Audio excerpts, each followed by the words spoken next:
দেখে নেব যাকে নিয়ে তোমরা রিডিংটা দেখতে বসেছো সে কি তোমার জীবনে ফিরে আসবে।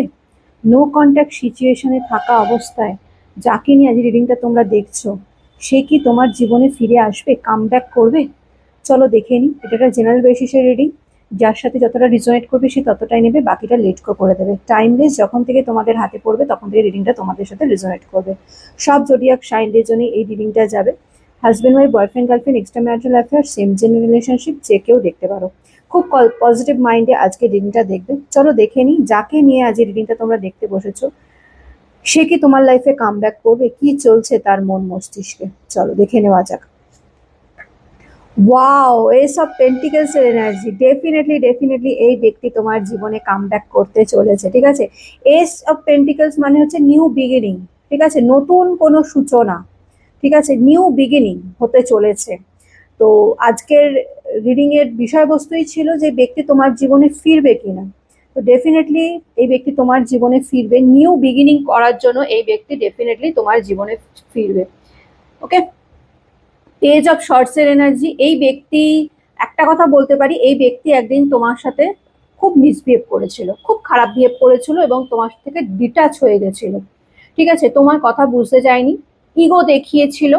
ঠিক আছে, ইগো দেখিয়েছিল, তোমাকে অনেক হার্ট করেছিল। সেই জায়গা থেকে আমি বলবো কিং অফ শর্টস এর এনার্জি। এই ব্যক্তি তোমার প্রতি ফিলিংস, ইমোশনস, ভালোবাসা সমস্তটাই রয়েছে যেটা দেখতে পাচ্ছি। কিন্তু যেহেতু এই ব্যক্তি একটু ইগোয়েস্টিক পার্সন, এটা তোমরা আরো ভালো বলতে পারবে যে এই ব্যক্তি ইগোয়েস্টিক কিনা, কিন্তু এনার্জি তো এটাই আসছে যে তোমরা আজকে যারা আমাকে দেখছো তাদের যে পার্টনার, যারা নো কন্ট্যাক্ট সিচুয়েশনে রয়েছে, প্রচন্ড ইগো এবং জেদি টাইপের, একগুয়ে টাইপের হতে পারে। ঠিক আছে, তো এই ব্যক্তির ফিলিংস তো ডেফিনেটলি রয়েছে, কিন্তু যেহেতু একটু জেদি টাইপের বা ইগো আছে, তো নিজের ফিলিংসটা অত মানে সহজে যে এক্সপ্রেস করার ব্যাপার থাকে সেটা সে করতে চায় না। ঠিক আছে, নিজের ফিলিংসটা হাইড করে, সবসময় হাইড করে রাখার চেষ্টা করে, জাহির করতে চায় না, এক্সপ্রেস করতে চায় না। কিন্তু যদি বলো ফিলিংস আছে কিনা, তোমার প্রতি ভালোবাসা আছে কিনা, এগুলো ডেফিনেটলি তোমার প্রতি ভালোবাসা তো রয়েছে, সেটা তো দেখতেই পাচ্ছি। থ্রি অফ ব্যান্ডস এর এনার্জি। এখানে ডেফিনেটলি কোনো থার্ড পার্টি ইস্যু থাকতে পারে। ঠিক আছে, যে থার্ড পার্টির কারণেই হতে পারে এই ব্যক্তি তোমার সাথে ডিটাচ হয়েছে। এখানে থার্ড পার্টি তার পরিবারের কেউ হতে পারে। ঠিক আছে, তার পরিবারের বাবা মা, ভাই বোন, দাদা দিদি, এরকমও কেউ হতে পারে।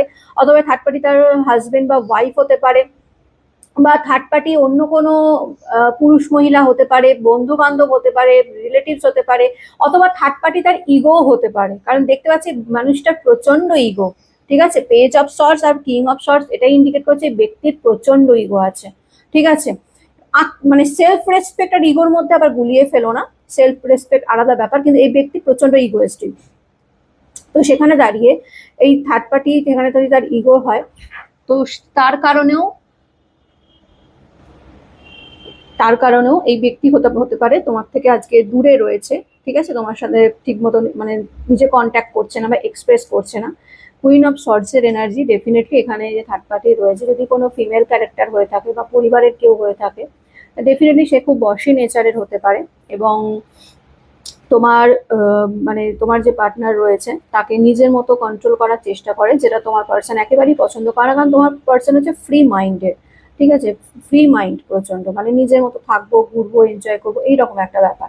তো যে কারণে এই সিচুয়েশনে, থার্ড পার্টি সিচুয়েশনে প্রচন্ড স্টাক হয়ে যায়, মাঝে মাঝে প্রচন্ড স্যাড হয়ে যায়, একাকিত্ব অনুভব করে।